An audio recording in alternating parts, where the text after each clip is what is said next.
very interesting session. Every researcher at one point of time in life thinks of this topic, determining sample size.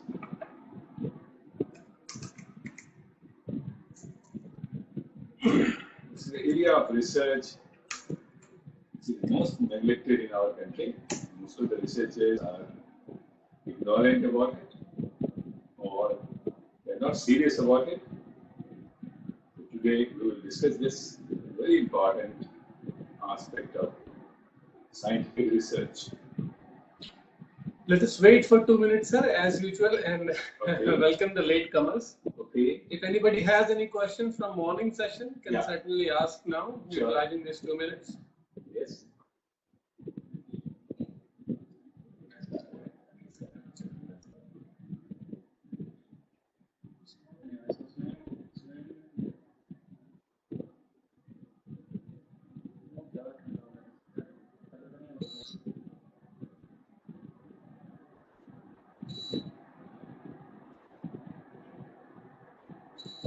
Since there is no question, No, sir, there's no question. so we'll move ahead. Determination of size of sample. Learning objectives of this session is that on completion of this session, you would learn about criteria of determination of sample size, about the importance of a representative sample, common misconception about determination of sample size, characteristics of good sample, use of Pesce-Morgan table and sample size calculators.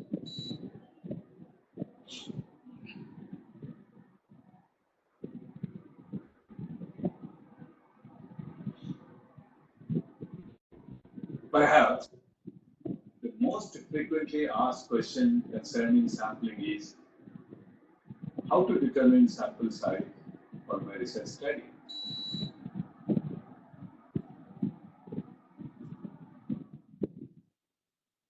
Three criteria usually will need to be specified to determine the appropriate sample size.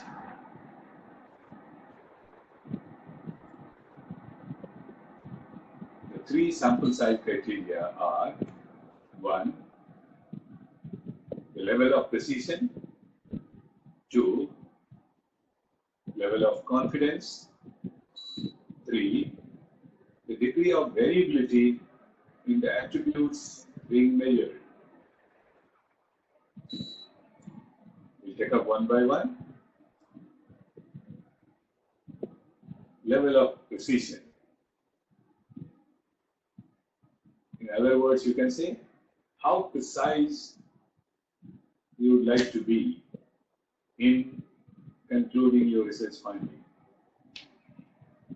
The level of precision, sometimes called sampling error, is the range in which the true value of the population is estimated to be.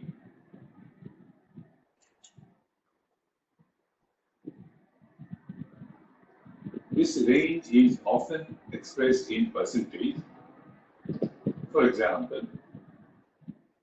plus minus 5% or plus minus 10%, like that.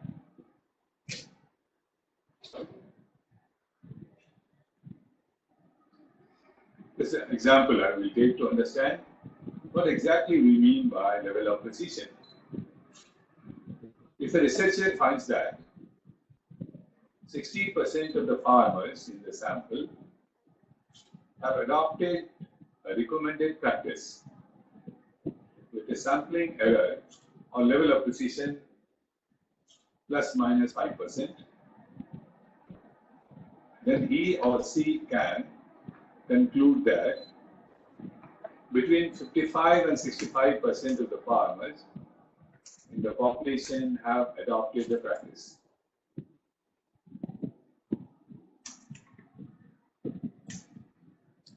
We'll do a sound check, sir. Some people are saying that. Okay. just for a moment.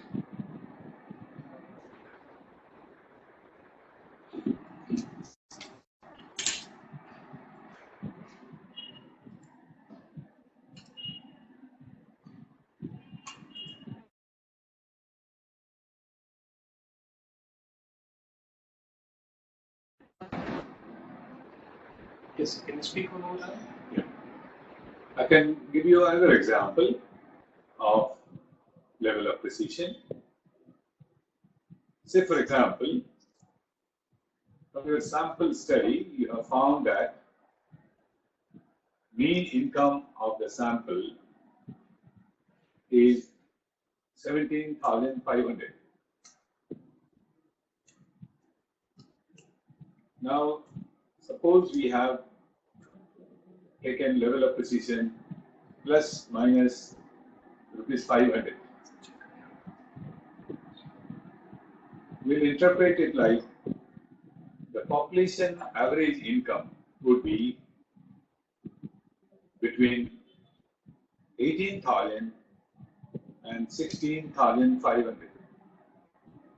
That is plus minus 500.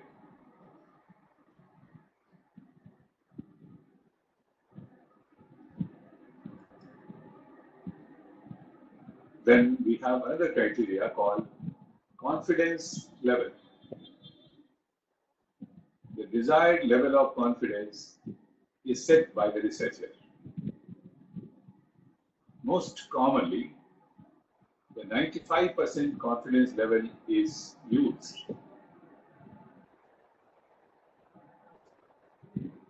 In other words, if a 95% confidence level is selected, 95 out of 100 samples will have the true population value within the range of sampling error specified earlier.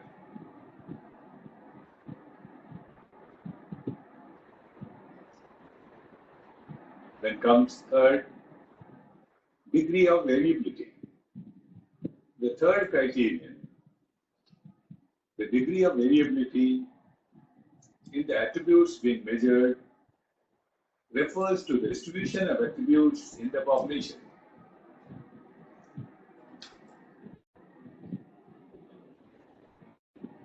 The more heterogeneous a population, the larger the sample size required to obtain a given level of precision.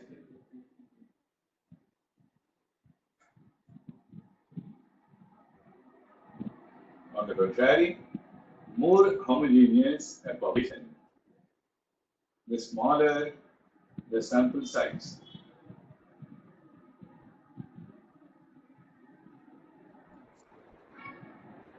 Most commonly, a proportion of 50% or 0.5 is used as level of variability.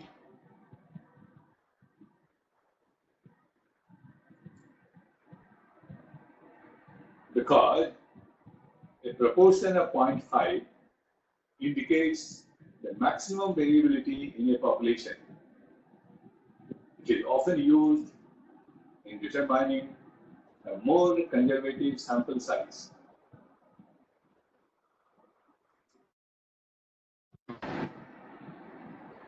I would like to know from the participant if you have understood the three criteria of determining the sample size. Is the basis on which all formulas of calculating sample size depends.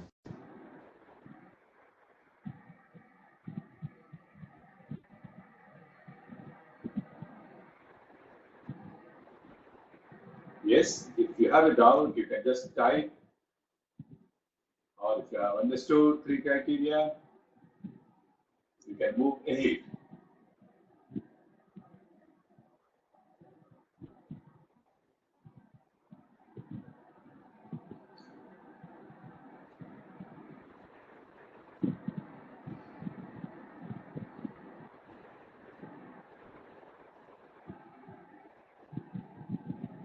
We'll move ahead, sir. Yeah. What's Okay. happening, sir? Okay, question from Rukman. Yeah. Both precision level and confidence level are looking similar, so please differentiate it. Yeah. Meaning these are two different things. Level of precision refers to the precision of the results on the basis of sample. You take a decision about the results. You estimate the population parameters. Like say for example, age of respondents. From your sample size, you have got average age of your respondent as 35. This is the sample mean. Level of precision tells us that how your sample mean will differ from population mean. If you take plus minus 5, that would mean that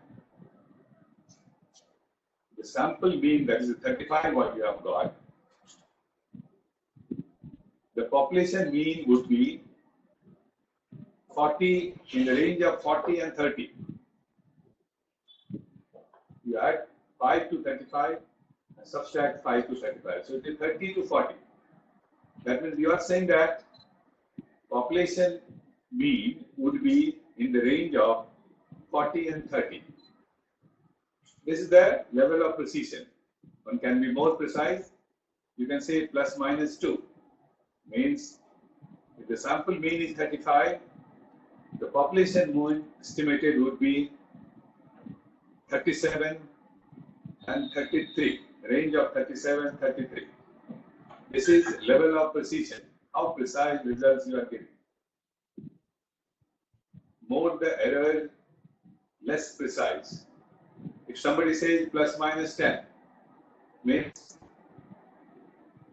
what result you get in the sample, you have to add 10, subtract 10. In that case, 35 plus 10 will be 45, minus 10 will be 25. You are saying that population mean will lie between 45 and 25. Is it clear, Rukmini? Level of precision I am explaining first. Then I'll explain you level of confidence. Yeah, okay. Now. Just 1 second, sir. Okay.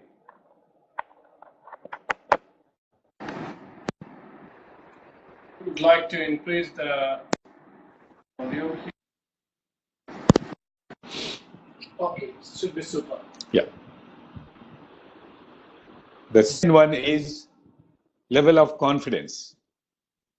This refers to the results what you are getting in the sample, how much we can rely on it, how much confidence you have on the results. If you are taking 0.05 level of confidence, or what is called 95%, that means you say that you are confident that in 95% of the cases, your estimation of population will be true. Only in 5 cases, it may not be true. If you are taking 0.01, you are saying that you are confident of your results up to 99%. This is called level of confidence. Is it clear? Okay, so we have more questions, sir. Is level of precision and level of significance same? No. That is just I have explained to Rukmini's question. Level of precision is about the results and parameters of population. How close we are estimating the population, how precise our result is with respect to the population value. That's called level of precision. Level of confidence is that what decision we are taking about the studies, results, how confident we are. If you take 0.05 means you are confident up to 95% that out of 100 studies, similar studies are taken, in 95% studies, this result will be repeated. In 5% studies, it may be different. That's called level of confidence. Okay, sir. Another question is from Fatima. Okay, that we already covered. There's one more question. I'll just go up.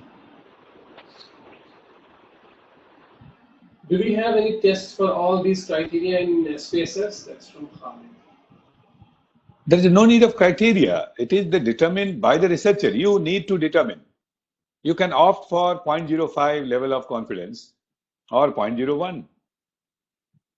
And even for the precision, you can decide. As a researcher, you are free to decide your level of precision. You can say plus minus 5, plus minus 10, plus minus 12. It is your choice. But remember, your results will be examined keeping in mind that level of precision. On what basis we shall? There is no base, but there is a convention. That convention for level of confidence is 0.05.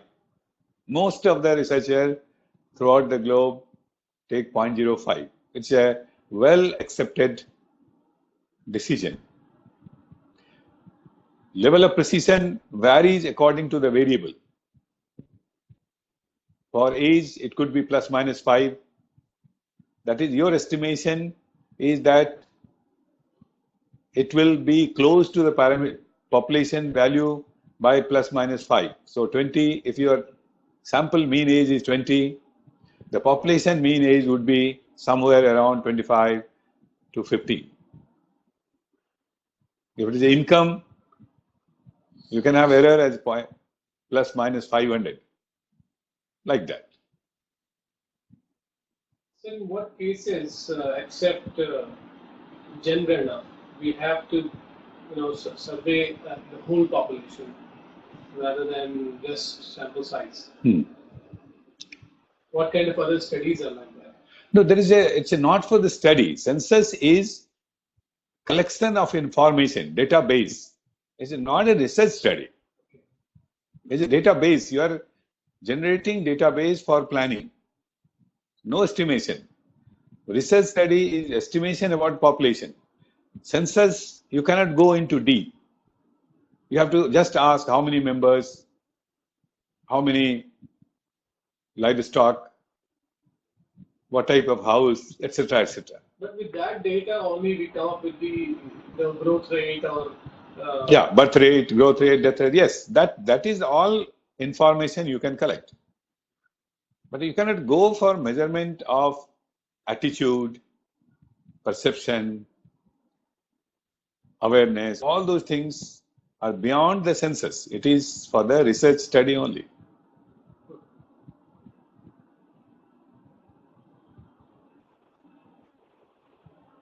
Shall we move ahead? Yes, sir. Now, determination of sample size. After knowing the three criteria, now we'll move forward to generalize the findings to others beyond those studied. Probability samples are used. That means whatever finding we get on sample, we wish to generalize to the population from where sample has been drawn. In that, it is possible to determine how representative of the population who might have gotten into the study. For many studies, such a sample is sufficient, and for some, it is the best that can be achieved.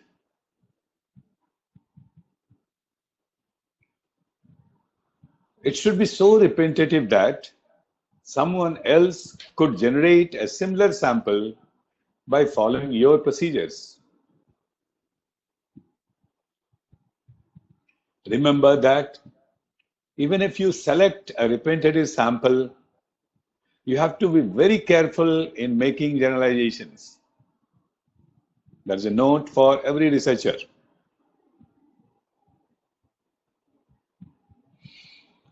Now, I'll just put before you some of the misconceptions which I have gathered over a few decades. The slides are moving fast. Somebody is saying. Okay. You want to be repeated? Okay. Now, that's when it's important, we'll report or we'll wait for some time. Now, you want some slide to be again shown? Sir, we'll do it in discussion part. If there's anything, please text. Specifically, you can ask, I will explain you. Some common misconception about determination of size sample, and this relates to the Indian researches. The sample should be a proportion, often 5 to 10% of the population, is a misconception. The sample should be total about 500. I've heard from a senior professor saying 500 is a standard sample. There's no logic in it. Some people feel that larger the sample size will increase the precision of the sample results. These are misconceptions. It does not have any scientific base. No such rule of thumb method is adequate for sampling. Remember and never forget, you are conducting a scientific research where no arbitrary decisions can be accepted. If you are saying 500 sample size, how you can defend it? What are the reasons? What method you will show? Then only it can be accepted as a scientific research. So for scientific research, remember, all these misconceptions is not acceptable. Then how to get a sample determined scientifically?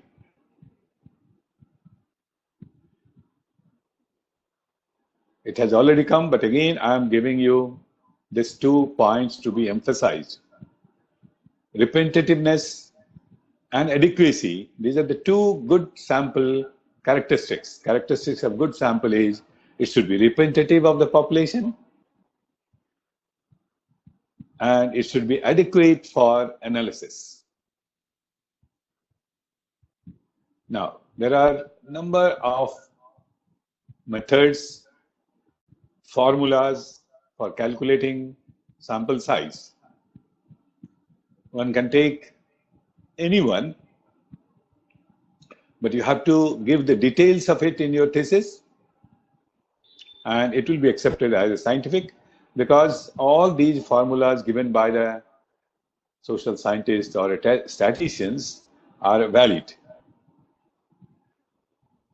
I have picked up Cressy and Morgan. The article of Cressy Morgan came in 1917 and now it is on the internet. You can open it and you can see it. In their article, determining sample size for research activities, have given the following formula to determine sample size. This is the formula given by Cressy and Morgan. And for your information, Cressy and Morgan is comparatively most popular among the social scientists today. It's a comprehensive, it is considered as a comprehensive formula for determining sample size. The details of the formula is here. S stands for sample size. Chi-square, it's not X, but it's a chi. Chi-square, that is a table value of chi-square for 1 degree of freedom at the desired confidence level, that is 3.5 0.841. Make it, Cressy and Morgan took this. N is a population. P, the population proportion assumed to be 0.5, since this would provide the maximum sample size. D is the degree of accuracy expressed as proportion.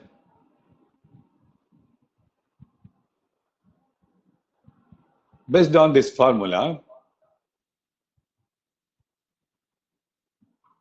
Cressy and Morgan, he took error, that is sampling error, just I have explained you, 5%, or plus minus 5 you can say, and confidence level 95 or 0.05, and he generated the following table. Can you make it to the full screen and then we'll go to internet? Yeah, sure. The table given, it's on the internet. I'll tell you how to get it. Yeah. This is table, or it's also known as ready reckoner table for sample size based on Cressy-Morgan formula. First column, title N, is a population. Second column, small s, is a sample size. From population 10, and it goes up to, I think, 10 lakhs. So minimum sample is 10 and maximum sample is 384.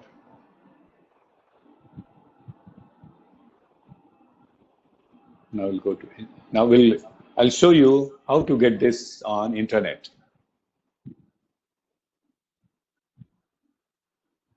Next slide. Yeah, okay. First I'll explain then. Sure. The table what you have seen, in addition to that, there are tables generated by Cressy-Morgan for error 3%, plus minus 3, and 10%, and confidence level 95 and 99. So on internet, through internet, you have 4 or 5 tables. Now, usually selected is what I have shown you, and we select the sample from that.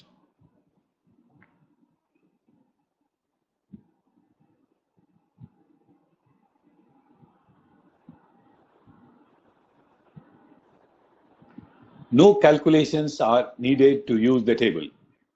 For example, one may wish to know the sample size required to be representative of the 9,000 high school teachers. To obtain the required sample size, enter table 1 at n equals to 9,000. The sample size representative of the teachers in this example is 368. Table is applicable to any defined population. So we'll go to the table again.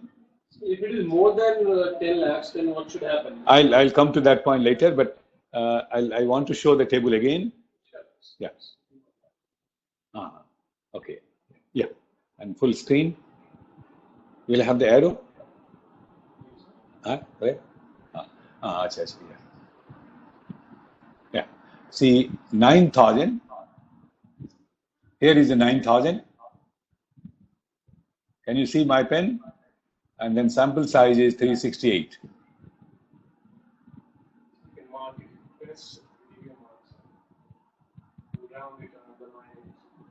This is 368, and here population is 9,000.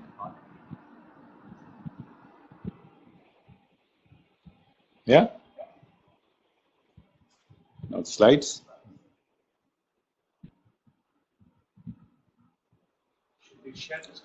No, just a 1 minute. One slide, I think there is. One more slide is there.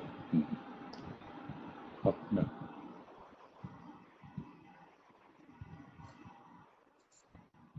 Yeah. after the table. Yeah. Yeah. Okay.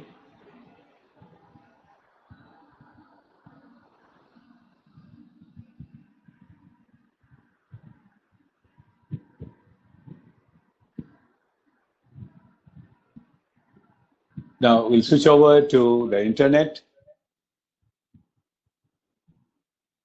You type in the Google search com, then type Cressy Morgan 9070.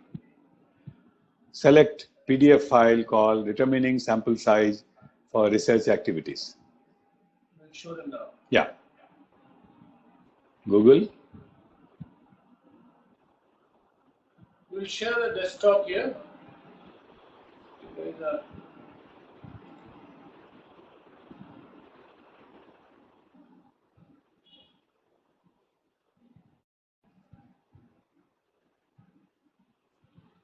Are you all able to see the screen now?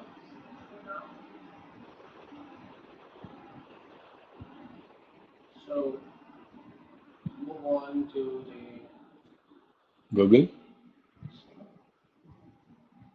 Yeah. Now PDF, I think the second one. This is what they need to type, right? Yeah, we have to type there Cressy and Morgan 9070. And then PDF file you select. Yeah. This is the paper, abridged form of paper presented by Cressy and Morgan, which gives you the most satisfactory explanation of sample size. Yeah. Opposite, so scroll down. Huh? Oh. This is the formula which I have just shown you, and the values he has taken is 3.84 for chi-square,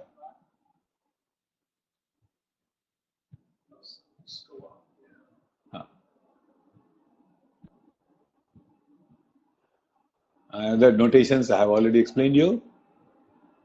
Based on this, he generated a table, this table I have shown you just now.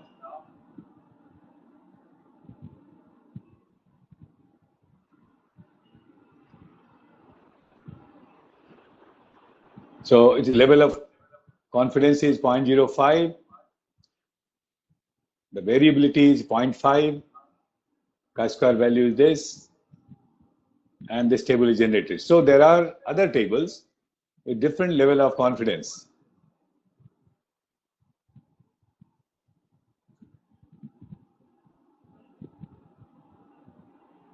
Any question? If you have, you can. We'll go. Any doubts? Calculator, we're not showing that. No, not later. Yeah. Stopping it, sir? Yeah, we'll go to slides. Yeah, slides. We'll ask if there is any question.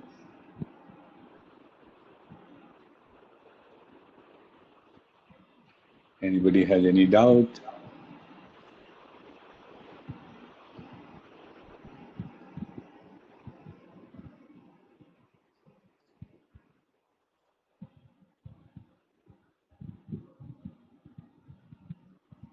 Yeah. Yes, participants, you can type your question or any doubt, any clarification. From Asma, sir. What Yeah. if the sample size is more than 10 I'm coming to that.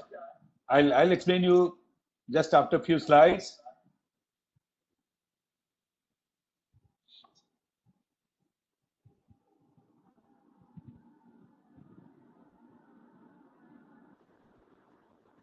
We will let them type for a minute. Okay.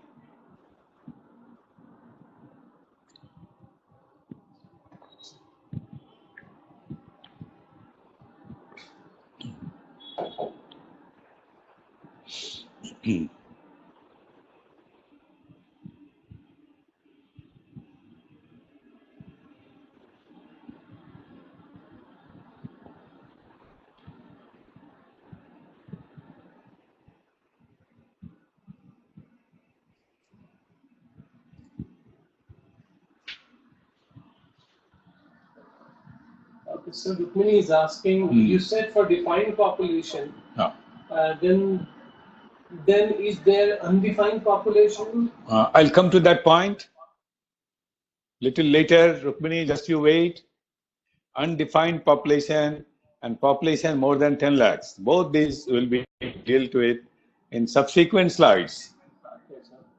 Another question is very specific, sir. If N is 22,000, then S would be what? So you have to go to the table.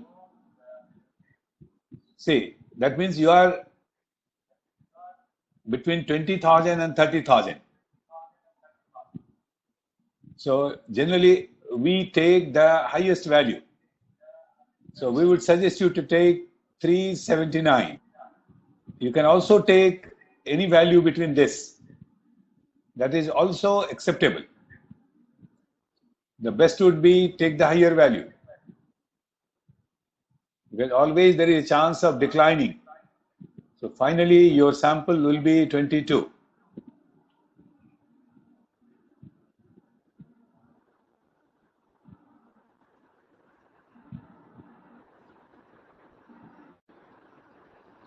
Okay? Okay? Right. We'll move ahead.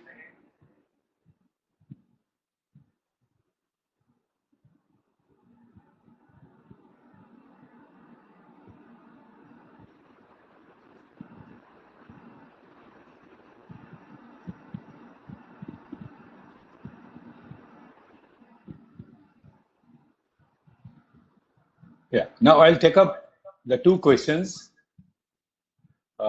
We'll go to Chrissy Morgan's article. Can you? Yeah, sure. Yeah. Now your question I'm taking up.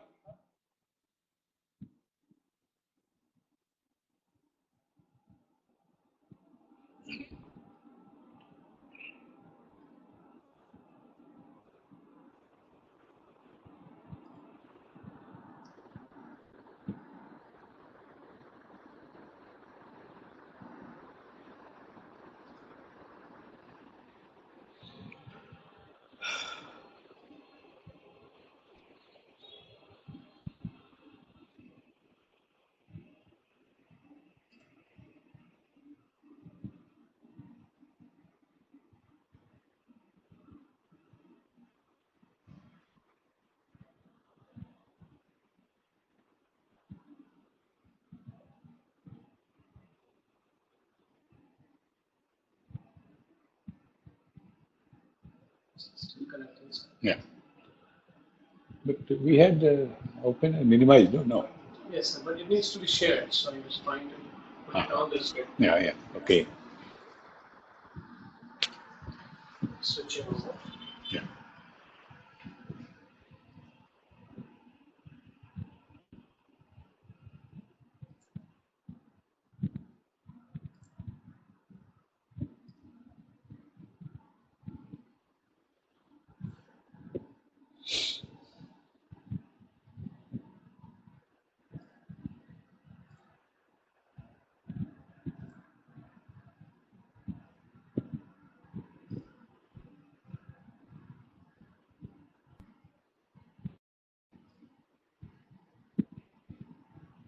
All right, sir. You wanted to share this? Yeah. Yeah. Right. Now, I think Ashma Yes. and Rukmini, you have asked about that if the population is more than 10 lakhs, and another question was if population is not finite, undefined, what to do? Now, there are some authors who have suggested a separate formula for undefined population that also can be taken. I'll show you. But before that, I will share with you Cressy Morgan's finding. He dealt with in detail what is the relation between sample size and total population. And you can see this is the graph which clearly shows that the population and the sample size are related, and the graph comes like this, which in technical term we call diminishing return rate. That as you go higher population, the increase in sample size, it diminishes. 10, you have to take full 10. Then 40, it comes, say 30. Like that, if you go for larger population, the sample size, change in the sample size is diminishing. And you can see here, coming to around 380. Yes, if you take 380 sample,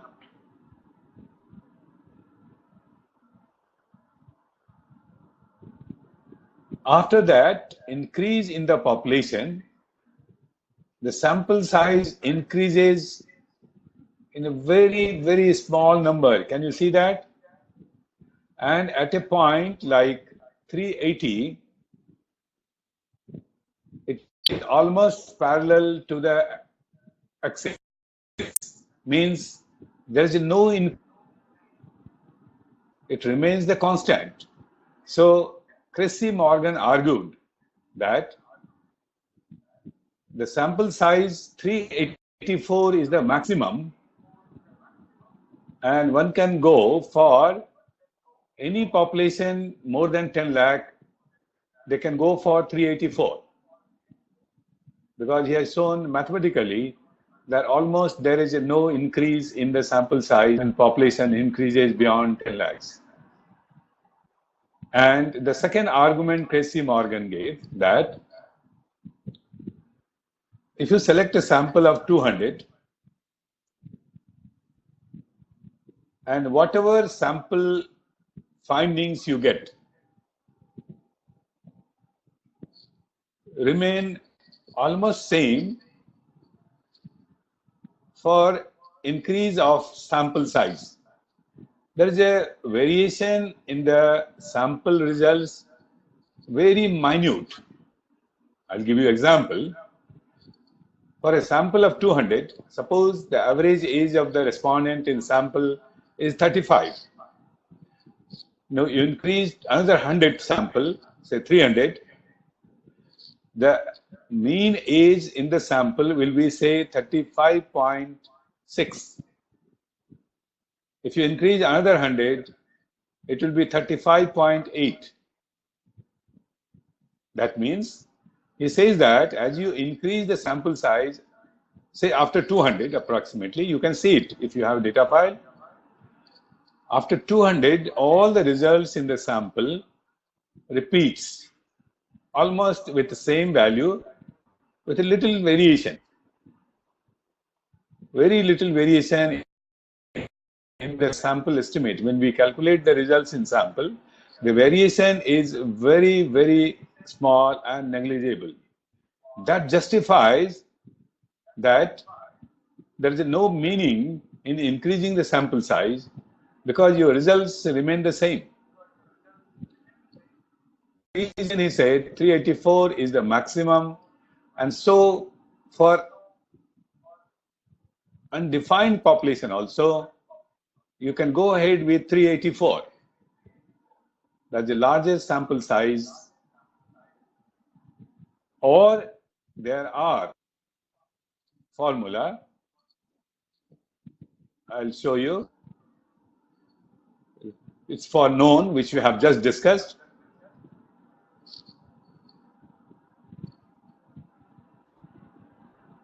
It's not going up. That's it. That's it. Okay. So you can see that in the Cressy-Morgan article, he has given a formula for undefined population.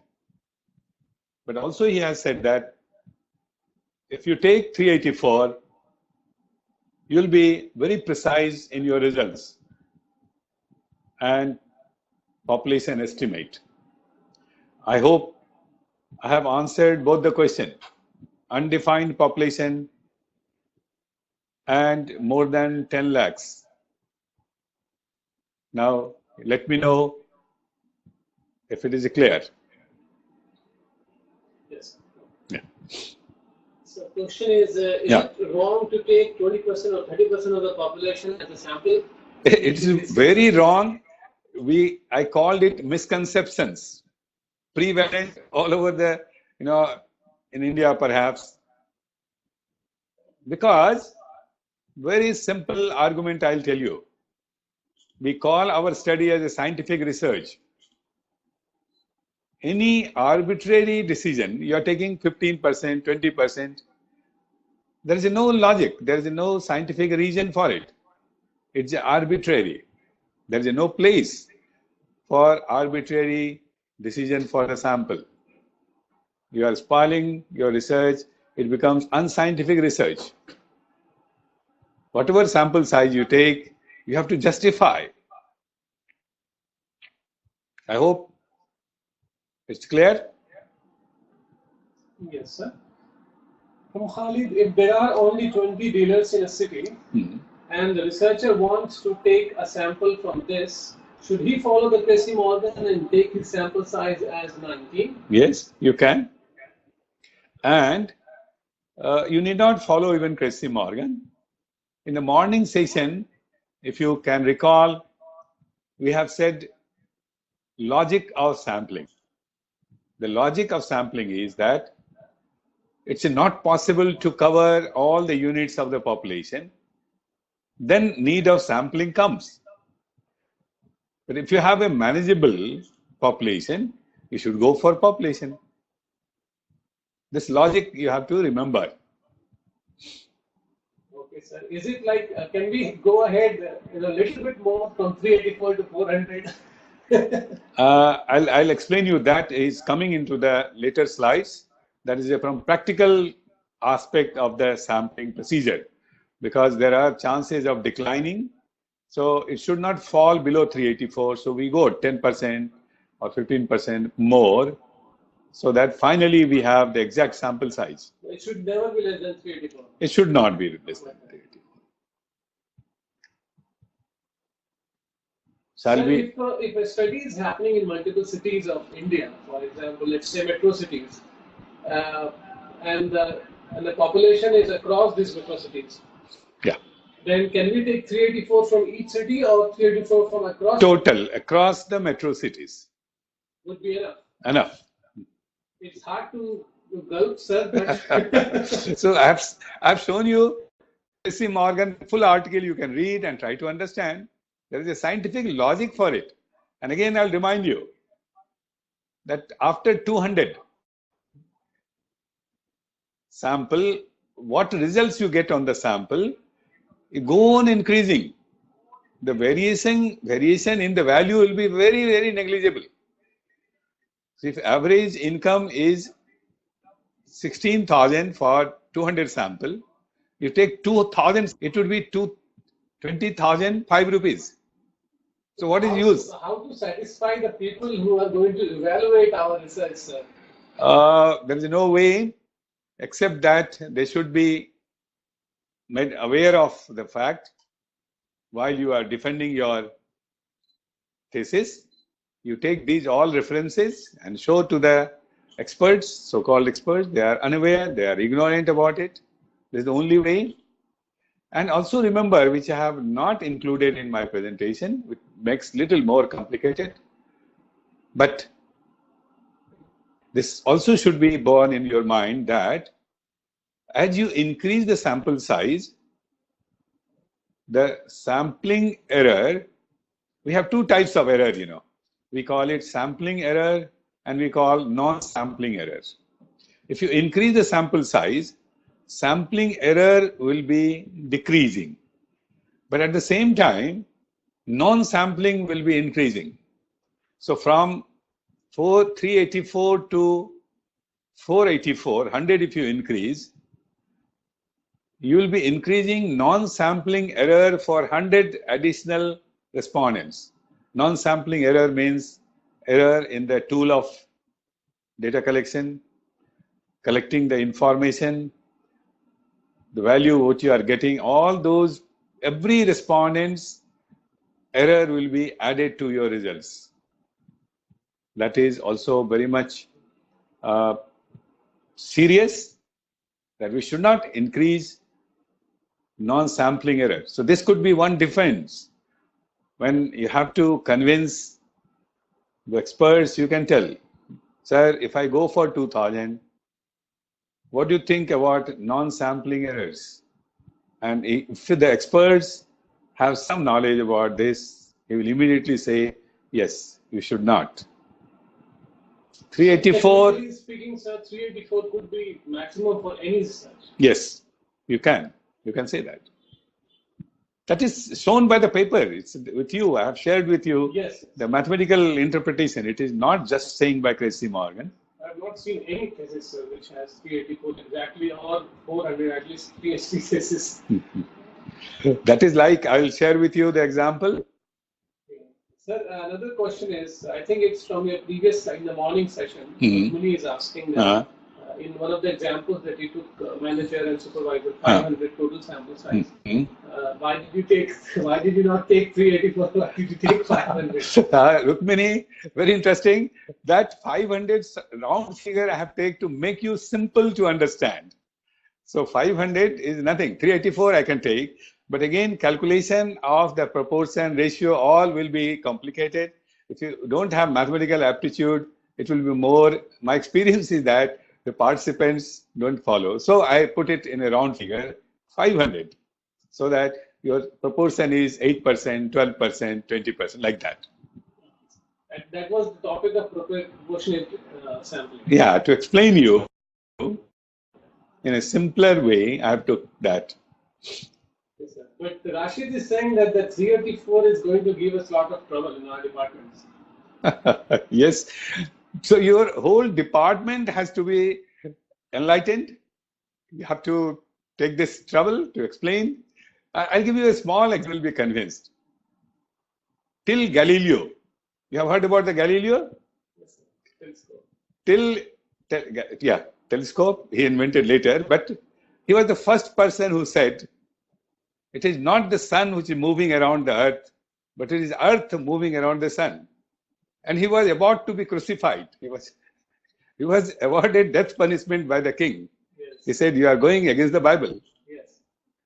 So that was the scene. Today, your department and all, it's a very common thing, not of your department, but most of the department in our universities are like that. It is difficult, but how long you can go on saying sun is moving around the sun? The question is this. You have to realize. Some Galileo has to come. Yes. Now you have Tracy Morgan, no Galileo. The person. You have to explain this with Tracy Morgan. Take his article, full article, present before the experts, have a small seminar in your department, and tell you just let them discuss. If they are reasonably good professors and all, they will understand within no time. Get crucified before Christmas comes. Yeah. No offense, please. So don't worry about it. It could be not only your department, maybe your whole university doing this kind of blunder, because the whole world was following that the sun is moving around, because they can see the sun is moving. So 384 is like that. But that's the case only when we follow Tracy Morgan. What if we follow somebody else? Almost it is a similar results. There are, if you put the formula and those parameters, you get the same result. But some people say, sir, to make the result accurate, I am increasing the size. That's wrong. There's a misconception again.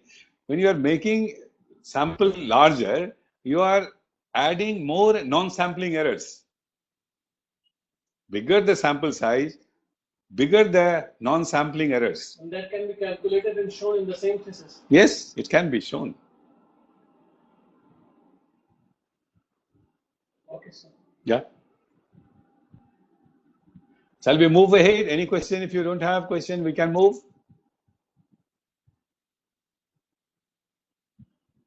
Please, sir, please go back. Yeah. Now, there is another method by which we can use calculate the sample size. That is sample size calculator. And I'll tell you that the sample size calculators have been created with a sometimes with a different formula or sometimes with Cressy-Morgan formula. So now I'll share with you one calculator which is also very useful, and it's used by most of the researchers. This is developed by Creative Survey System. And this Creative Survey System have used the formula which is like this. But very interestingly, even with this formula, the results will be almost same. I'll show you by the slides. In this formula, Z is the Z value you get in any of the research book. It could be either 1.96 or 95%. P is a percentage, picking a choice expressed as decimal, 0.5, that's a proportion. C is the confidence interval, 0.04 or plus minus 4.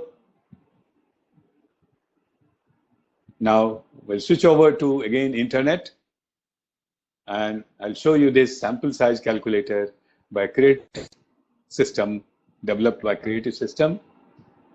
We'll go to internet, Google search, type sample size calculator. Share the screen now.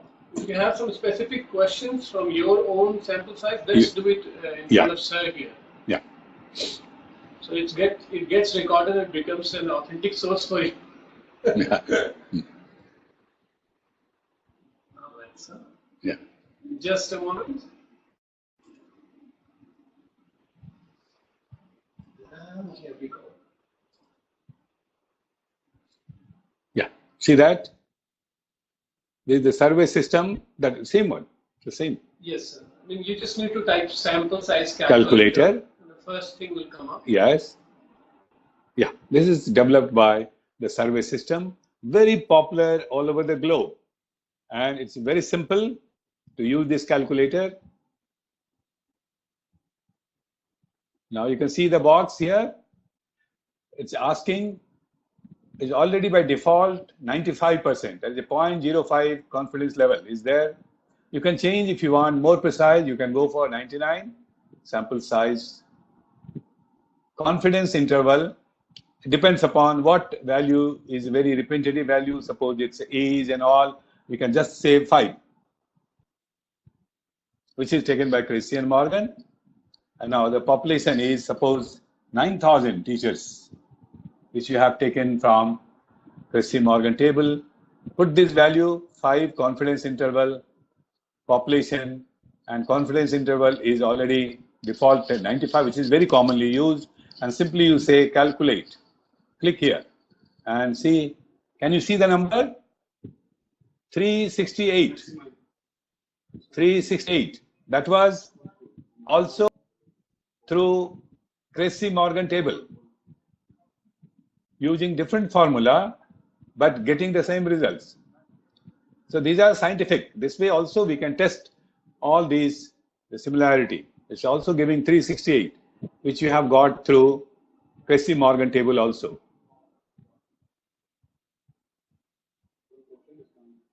Yeah.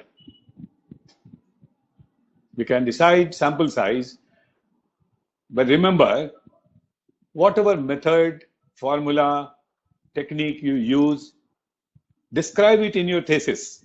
Thoroughly describe. Asma, if you want to maximize this, you can do it in your own window. You just need to maximize from your own window. We are at the maximized level here. In the corner, just beside the camera and voice tab, you find a small cross button. Click on that, it gets maximized. The question coming from Khalid, what would you recommend, Cressy-Morgan table or online sample calculator? Which one? Either one. I have shown you, results are same. Both gives you the same result. Either one. But remember, all participants, I want you to remember that whatever method, technique, formula you use, describe it in your thesis. That's very important. So take space as much is required and explain the whole thing after reading Cressy-Morgan article.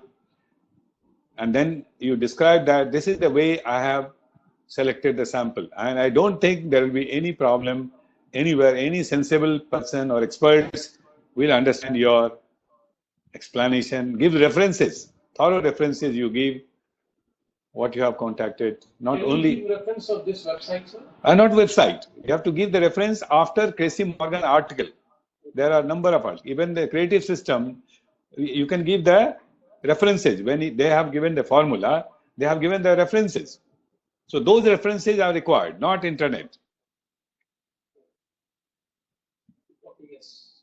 It is based on that. Yes, mostly. It's very scientific. Yeah. But it's necessary to give formula. For even calculator, you give. As I have shown you that this formula must be explained.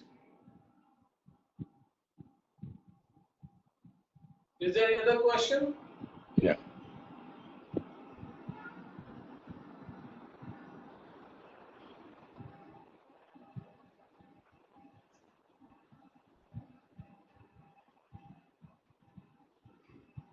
Switch over, sir. Yeah.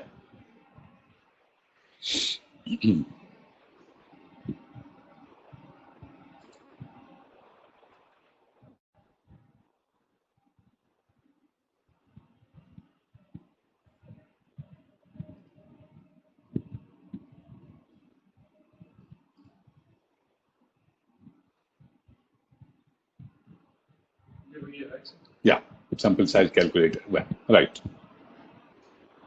Shall we move ahead?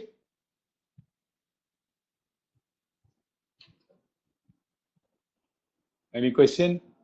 No, sir. Right. So we'll move ahead. I have explained you the relationship between sample size and total population. It is stated in the next slide. This is the relationship. And here you can see that this is something 380. After that, it is a constant. The line is very parallel to the x-axis, which means that no increase in the sample size. So this is the logic which supports that why we should take 384 maximum, because there is no change in the result. On the contrary, if you increase the sample size beyond this, you will be adding more non-sampling error to your sample. You will be adding more error. So that's why I call it misconception. Larger the sample size, more non-sampling error.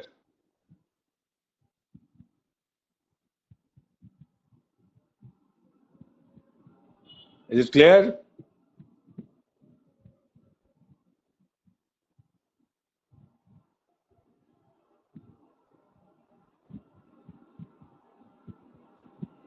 Now, coming to some practical issues, which also you should remember. In practice, decision connecting the sample size are more complicated. Researchers have to decide how precise they want their sample results to be. That is, how large a standard error they can tolerate. The decision on sample size is also governed by the bivariate or trivariate analysis.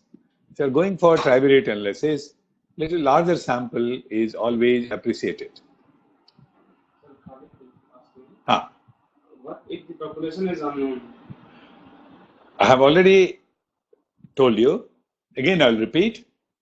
There is a formula in the Tracy Morgan article for unknown population. You can use that formula, or the logic of Tracy Morgan that 380, when you take a sample of 380, after that, even up to 10 lakh, there is no increase. So we can derive from this that even the population is unknown. If you take 384, it will be considered as a right sample. Is it clear, Khalid? Done. Now, summing up, there are three criteria to determine the appropriate sample size, namely level of precision, level of confidence, and degree of variability. misconception about the size of sample are: the sample should be a proportion.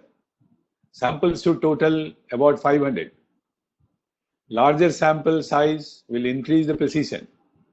Or 10%, 30%, 30%, like that. This is all misconception. You must avoid it. We can determine size of sample using Cressy-Morgan or a sample calculator. Some frequently asked question, or if you want, we can leave it for open discussion. These are the questions: how to determine sample size for research study? What are the criteria we have just discussed? What are the characteristics of good sample? These are the answers. We can determine size by Cressy-Morgan or sample size calculator. 3 criteria: level of precision, level of confidence, degree of variability. These are the 3 criteria which determines the sample size. And good sample should be representative and adequate. End of session. You have time now for your discussion. Anything you want to ask, you can ask now.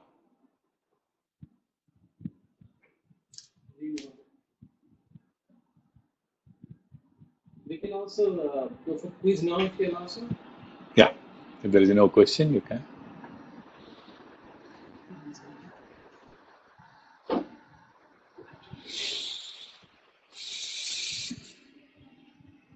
Sir, please explain degree of variability. Yeah. Okay. Degree of variability is that the attributes of the respondents, how it is distributed in the population. I'll give you one example so that you will be able to understand the variability. Now, from which stream you are? Who is asking this question? Manisha. I think you are from social work, Manisha. And now I'll give you example from your discipline. The example of variability. In social work, eligibility criteria is any graduate. So in MSW, you have students from commerce, science, arts, engineering, medicine. You take another example of MD, Master of Medicine in medical. All the students of that MD will be MBBS. So we say that variability in MD is 0. Variability in MSW is the maximum, because here different attributes are there for the different respondents. I hope you got the variability. So in population, we consider the variability, how variability is there in the population. If it is heterogeneous, we have to go for a larger sample. If it is homogeneous, like medical, MD students, they are homogeneous population. Social work or MBA, management, where also any graduate can take admission. The variability is highest. I hope it's clear to you, Manisha? Yes, sir. Suma is asking questions, sir. Sample size, sample size is same for both probability and non-probability sampling methods? Yeah, same. Size is same for both. So methods can be decided later. First, the sample size should be determined. No, method comes first. You mean sampling method, no? Yes. Probability, non-probability. That comes first. Then comes the sample size. Okay, then how do we distribute it, sir?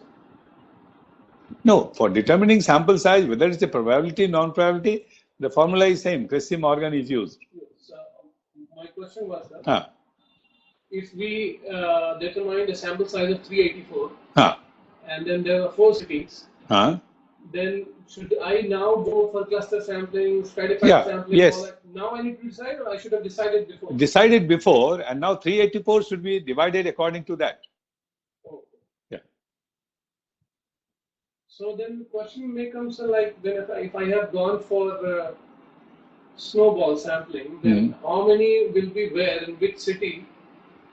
That gets contradicted there. That's okay. Non-probability, we don't have any restriction. You can take any number from anywhere. Okay. Yeah. But the total should be 384.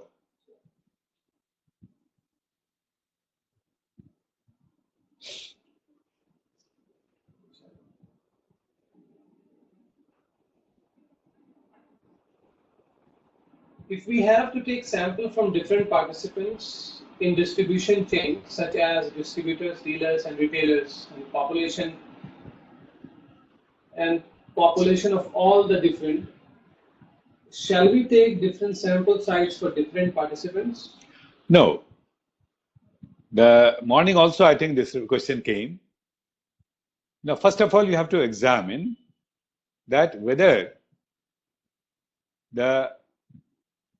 a person being a dealer will be different from person being a retailer. If you feel that there is a significant influence in our research study, then you should go for stratified sample. Then you select sample from dealers, select sample from retailers. If you feel that there is nothing significant difference, then you can take all together and go for random sample.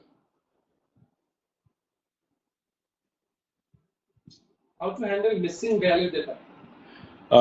This is a question in the statistics. When we go for SPSS, I think this thing can be dealt. But in brief, I can tell you there are 2-3 methods. But before I explain you, I'll give you the warning that we should not try to fill the missing value from SPSS. You should go to the field and get the data. That is my sincere advice to all the researchers. I think those fields should be not editable. Not editable. But if suppose it's impossible, not practicable, then you should take the help of SPSS, where we have method by which we can get the missing value field. And the very simple process is that they take the average of the prior value and the subsequent value and they put there. That's one method. Then there are other method is that what is the in large number responses, that value is fed in the missing. So these are something which is, I mean, if it is absolutely impossible to get the correct value, then we should go for it.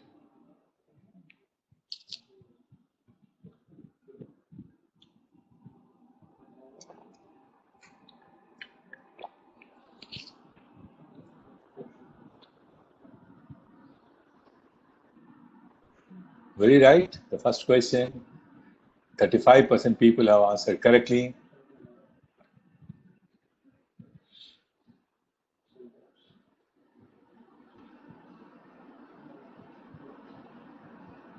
False. Yes. Second, third is also correct. As the population increases, the sample size increases at the diminishing rate. Correct. Many people, 58% have said correctly. Good. Level of precision, sometimes called sampling error. Correct. A good sample should have representativeness, yes, and both. Yes, correct. Both is correct. So, good number of people have said both. Yeah. Okay.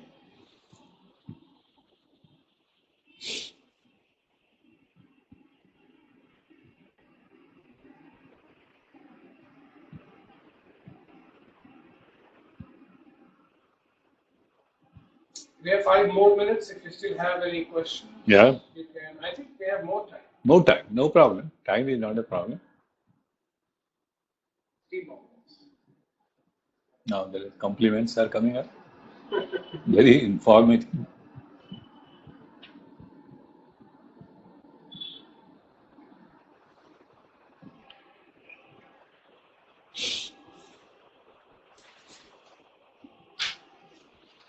So just wanted to keep you updated that workshop on application of SPSS in social science research will be coming shortly.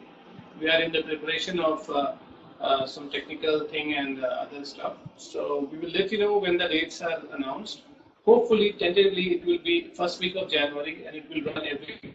It will be a session of 4 days, 4 to 5 days, a week session. And the people who have joined this session are recommended to join this session also, so that all the questions that you had in your mind will be answered in that also. Okay. Through SPSS also. Through SPSS also. It will be a very practical oriented session.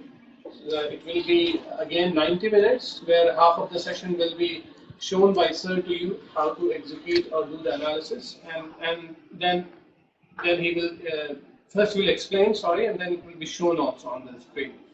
And once that is done, as we send you the recorded session, you can go ahead, watch that, practice on your own, come back the next day and ask questions if there is any.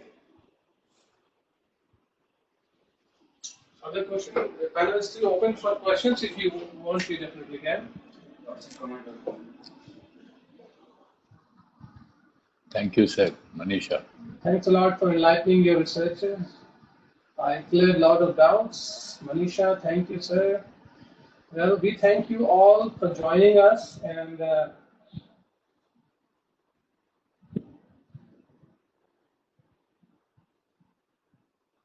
Welcome, Fatima.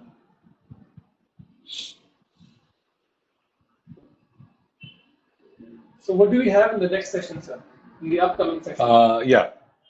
We have on Saturday will be on measurement in social research, and then we'll have afternoon. We'll have scaling techniques, and next Sunday we will deal with preparation of questionnaire, and also we will learn about standardized scale, reliability, and validity testing, etc., etc. Thank you very much.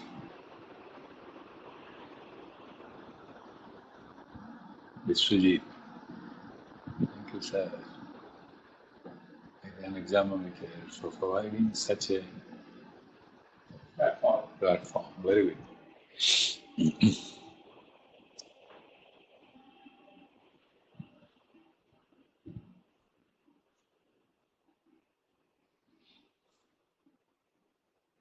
Now, we will anyway run a feedback in terms of how do you feel about these sessions and whether these timings were suitable for you or not.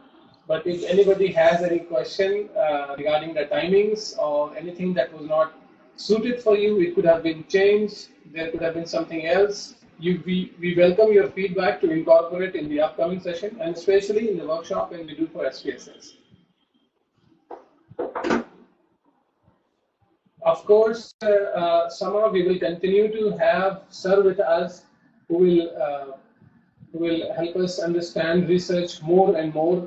And one of the reasons that Sir is doing it live is because it's tough for him to move from one place to another. However, he often gets invited from different universities, university staff, colleges, and with the tremendous experience he has got, we all know that we have to now capture all his information, learn from him, and we thought that this was the best platform that could be used to share the knowledge. So we hope to continue this thing, and we hope that Sir will be with us for a longer period of time, and may God give him reward for this and the energy to continue teaching us, and we learn from him. Yes, sir. This is questions. I'm looking forward for a webinar on writing quality research paper. Yeah, we'll think of it. This was something that we were discussing last night, that we should have something in this report writing and quality research paper. Certainly, we will be having that, and as soon as we have it, you all are in our information database. Anything that happens here on will be forwarded to you. And we also want you to convey this message to the rest of the staff. If you think that it was a good informative session for you, we request you to pass on the same message to others, so others can also get benefited.